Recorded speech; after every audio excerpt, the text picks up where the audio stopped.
Hello বন্ধুরা, কুকফাস্ট cook tasty চ্যানেলে আপনাদেরকে স্বাগত জানাই। আজকে আমি আপনাদের সামনে দারুণ স্বাদের পাস্তা রেসিপিটি বানাবো। এটা দেখতে যেমন দারুণ লাগে, খেতেও অসাধারণ লাগে। তাহলে চলুন দেখে নেওয়া যাক এই রেসিপিটি আমরা কিভাবে বানাবো।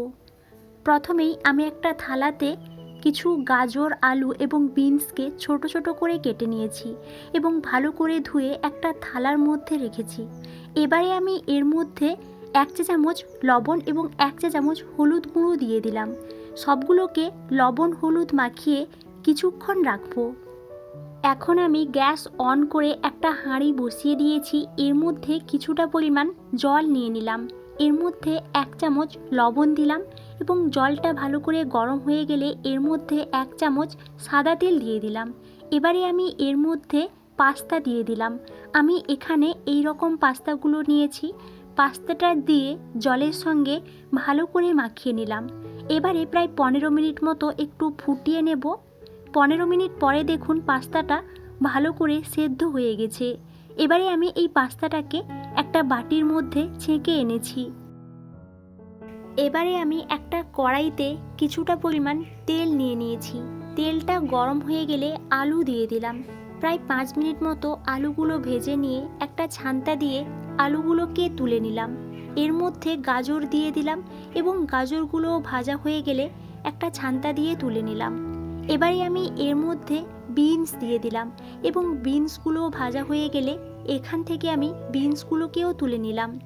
কড়া থেকে কিছুটা তেল কমিয়ে কম তেলের মধ্যে 2টো ডিমকে গুঁড়ো গুঁড়ো করে ভেজে নেব। দেখুন 2টো ডিম আমি এর মধ্যে গুঁড়ো গুঁড়ো করে ভেজে নিয়েছি এবং সব ভাজাগুলোকে একটা থালার মধ্যে নামিয়ে এনেছি। এবারে আমি ওই কড়াইতে সামান্য একটু তেল নিলাম। তেলটা গরম হয়ে গেলে সামান্য একটু জিরে ফোড়ন দিলাম।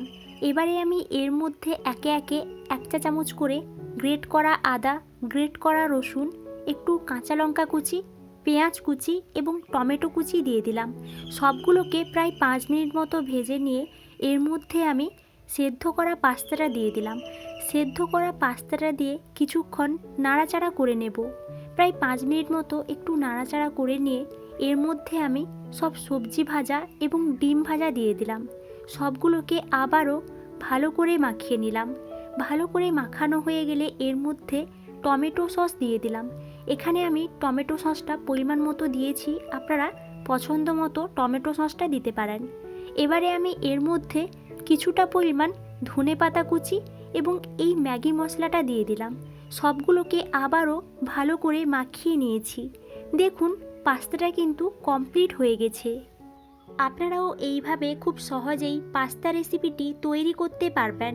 ভিডিওটি ভালো লাগলে লাইক, শেয়ার এবং কমেন্ট করতে কিন্তু ভুলবেন না এবং সাবস্ক্রাইব করে পাশে থাকা অল বেল আইকনটি প্রেস করে রাখবেন, যাতে আপনাদের কাছে আমার সমস্ত রকমের রেসিপি চলে আসতে পারে।